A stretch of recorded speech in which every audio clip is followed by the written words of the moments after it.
Okay then. Hello from me as well.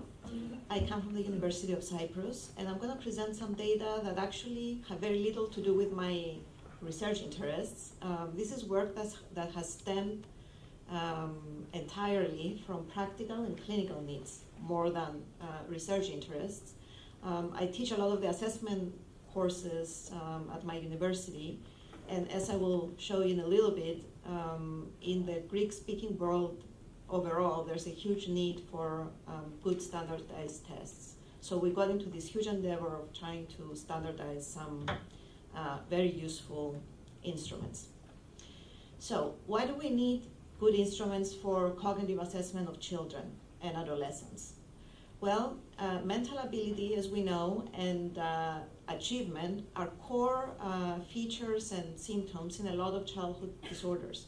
To diagnose, for example, autism spectrum disorders, a lot of the time we have to document that there's cognitive impairment and low IQ.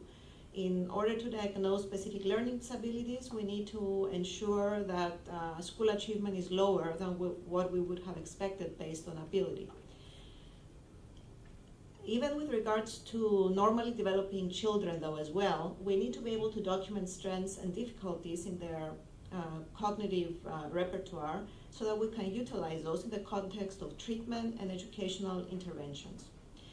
However, we all know that assessment is costly, takes a lot of time and a lot of money, so we're not necessarily recommending that cognitive assessment is part of every assessment that takes place. However, it's a very useful part of childhood assessment most of the time. Why do we need achievement tests specifically? Like I said previously, they're central in the diagnosis of learning disabilities, mental retardation, and several other childhood, especially learning-related disorders. Also, they can provide information on specific difficulties and strengths in learning domains, again, guiding intervention, especially by school psychologists. What's been happening in Cyprus, where I come from, and Greece to the degree that I know, is that because of the absence of any standardized achievement tests, psychologists have been forced to rely on very idiosyncratic, I would say, approaches to evaluate children that have not been empirically validated. So for instance, it's a standard procedure to conduct a qualitative evaluation of learning abilities. They test children on mathematics and language and so forth. But this is not a standardized test. They also have noticed rely a lot on differences between performance and verbal IQ tests to diagnose learning disabilities, which we know is a correlate of learning disability a lot of the time, but it's not recommended as a diagnostic tool because it's not particularly reliable or valid. Also, psychologists rely heavily on teacher reports, and then we end up with this almost paradoxical situation where there's a referral by the teacher, and then the evaluation of the psychologist concludes with what the initial referral of the teacher was, which kind of doesn't point to any necessity for the psychological evaluation in the first place. So we absolutely need some better standardized tests, because all these idiosyncratic methods do not allow us to compare the child with age mates that are not in his or her classroom. So we ended up getting involved in this huge effort. It's actually a lot of work, and it made us realize why nobody else had attempted this before. We decided to start a standardization effort of the WIAT-III in Cyprus, the Wexler Individual Achievement Test. This test is a comprehensive battery used for ages from 4 to 20, and it includes 16 different subscales which measure 5 domains of learning: oral language skills, reading, written language, listening, and mathematics. The reason I'm saying this effort was particularly difficult and pointed out the reason why it wasn't attempted before is because it's particularly difficult to translate and adapt an achievement test to a different language, a language specifically like Greek, which is quite different from English. We had made some smaller attempts before with, for example, the WIAT-III test, and we found that obviously translating really doesn't produce the same test. We had to make some extensive changes and adaptations, trying to stay as close to the test as possible, but trying to avoid the central problem, which is that Greek is a transparent language, and children seem to learn to read from grade 1 almost perfectly. So reading accuracy doesn't seem to differentiate learning disabled from normally developing kids at all after grade 1. So we had to take this into account, change the placement of the items in the test, to change the difficulty level and so forth. I'm not going to present the standardization data today. We tested over 500 children of different ages, and it seems that the test is behaving adequately psychometrically, but we seem to need to add a few more children in specific age groups to finalize the standardization. I'm briefly going to present some data on clinical cases that we use more for validation purposes of the test. So this is a small sample, it's more qualitative results and more descriptive results than anything else. What we wanted to do from this small sample was to get an initial description of how children with different diagnoses related to learning problems score on the WIAT-III. We also wanted to test initially the clinical utility of the WIAT in the context of a comprehensive battery of assessment for children and adolescents. And this would help us validate the instrument in Cyprus. So we tested a sample of 50 children who were already diagnosed with various learning-related diagnoses from the Cyprus Educational Psychology Services. Let me take you back to what I said before. The methods used by these psychologists are, of course, not the standard ones. So the assessment is probably not entirely accurate, but it's as close as possible to a true clinical diagnosis. We obtained parental consent, and we individually tested the children on a full battery that I'm describing in a minute. And because a lot of these children actually did have severe difficulties, some of which were not known by the parents, we concluded with written psychometric reports that we shared children from each subcategory based on the various rating scales that were used, just to show that there are some overlaps and some clear differences. I'm pointing to the ADHD group because, as you can see, they were rated as having some fairly high autism spectrum. ADHD, it's not always very easy to differentiate from especially high-functioning autism and Asperger's symptom among the children in our sample. And some of the children probably had comorbidity as well. What is notable, though, is that on the ADHD scale, the ADHD children had the highest scores. I did not do comparisons because of the small n, but the scores are substantially higher. The autistic spectrum children do have higher scores on the specific rating scales. And mental retardation children have high scores on most scales. What's of interest, though, is that learning disability children score very low on these symptom scales.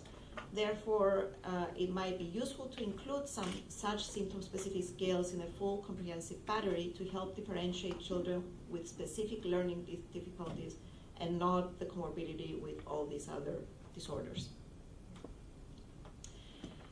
Now let's move on to the differences in achievement on the WIAT subscales per diagnostic group. I'm including mostly the subscales that are quantitative in their assessment. There's a lot of qualitatively assessed scales as well. Again, I'm pointing mostly to the differences between the learning disabled group and the others. The numbers here, the reason there's minuses because they're standard scores. We run rash analysis on them first, and these are the rash adapted scores. As you can see, for the LD group on the math problem solving, there is a substantial difference from the control group, but they still score higher than the mentally retarded and the ADHD group. The ADHD group is fairly close in performance to the MR group in a lot of the cases. What the LD children score very low on, and I'll show that to you later as well, is reading pseudo words. Like I said, Greek is a transparent language and they learn pretty fast to read real text accurately. However, we found in this study and in several other studies conducted by colleagues as well in the Greek world that reading pseudo words, decoding pseudo words, is a particularly difficult task for learning disabled children, which might help differentiate them. They also scored fairly low on sentence repetition and on spelling, which are all domains where we would expect learning disabled children to have some difficulty. However, overall, mentally retarded and ADHD children had the worst performance. So it's not so much that it's really poor performance that characterizes the LD children. It might be more what we already know, that they do worse than they would be expected to do. They should be expected to perform close to what control children do because they have normal IQ, but they don't. They perform lower. Overall, we also compared all the clinical children put together with a control group on their WIAT performance. We found that there was statistically significant differences on all subtests between clinical control groups, except from early reading abilities. This scale is administered only to kindergarten. It involves reading letters and syllables, and that test does not apparently differentiate the different diagnostic groups. At this point, we have not run any comparisons, however, on reading fluency because of the small n's, but from our more qualitative experience and from all the previous research we've done in this domain, we know that even though reading fluency, accuracy does not differentiate learning disability children in the Greek language, fluency, which involves the speed of reading the words accurately, does. So it's a measure we seem to consider important, and we need to evaluate its diagnostic ability as we collect more data. Now, which were the easiest and hardest subscales for the different diagnostic groups? As we saw from the quantitative data as well, for the learning disabled group, decoding pseudo words was the most difficult subtest. Whereas vocabulary was the second hardest, expressive vocabulary, the second hardest subtest, but that was also difficult for our other children as well. However, early reading skills, like I said before, were their easiest subtest. It does not help differentiate them very well. For ADHD children, reading comprehension was easy. We know that ADHD doesn't impair understanding. It's on certain other domains that we have difficulties. Whereas for the control children, math problem solving was quite an easy task. And here are some correlations between IQ scores and symptom scale scores. There's high correlations as we move on higher with regards to the different symptoms of these learning-related disorders. We also have poorer performance on the WIAT. However, that doesn't hold for, on the WISC, I'm sorry. This does not hold for performance IQ in relation to ADHD symptoms. We know again that even though ADHD children might tend to get a slightly lower score than control children on IQ, they do slightly better on performance tests when they find them interesting, and it doesn't seem to correlate with the severity of their symptoms, their performance. It's not diagnostic. Now, this is, I'm not going to go through all this information here on this table. The correlations between achievement on the WIAT this time and symptom scores is a related table. The only thing I want to point to mostly is looking at the autism scales, the GARS and the GATS. Look at the fact that as we move on to more severe autistic symptoms, children do more poorly on oral discourse comprehension. We know that pragmatic language skills are a problem within the autism spectrum disorders, and we're seeing this on the WIAT as well. Also, with increased severity of scores, we find a drop in early reading skills. It might help with early diagnosis. And again, back to the autism spectrum, this time Asperger, we find that sentence repetition becomes more difficult as the symptoms increase. So as we move again toward the autism spectrum, sort of following the direction of the examiner, who's another person in the room, becomes more difficult. It might relate more to the pragmatic and human interaction difficulties of these children. Spelling does not seem to become worse with increased severity of scores for any of the scales, so it's not particularly diagnostic at this point. Let me also talk about a few qualitative results and clinical observations from this part of the study.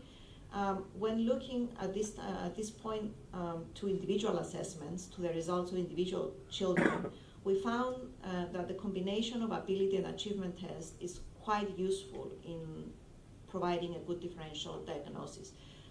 We do need the observational results from the WIAT to pinpoint to domains of strengths and weaknesses and to understand better what the difficulties of the child are. We found it more difficult to differentiate between ADHD and LD, and that was also the case for the diagnosis we received from the practitioner psychologists. We seem to need better history. This research project did not include extensive history taking and behavioral observations to make that distinction. And we also found, based again on the individual battery scores, that adding the various rating scales is quite helpful in producing a conclusive diagnosis, especially when coming to differentiate between ADHD and autism spectrum disorders.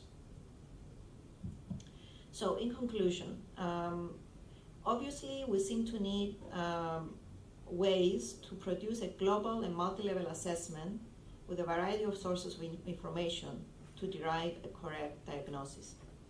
So we plan to continue data collection in order to standardize and validate this test because we find that it's necessary in providing good services to children in the Greek-speaking world.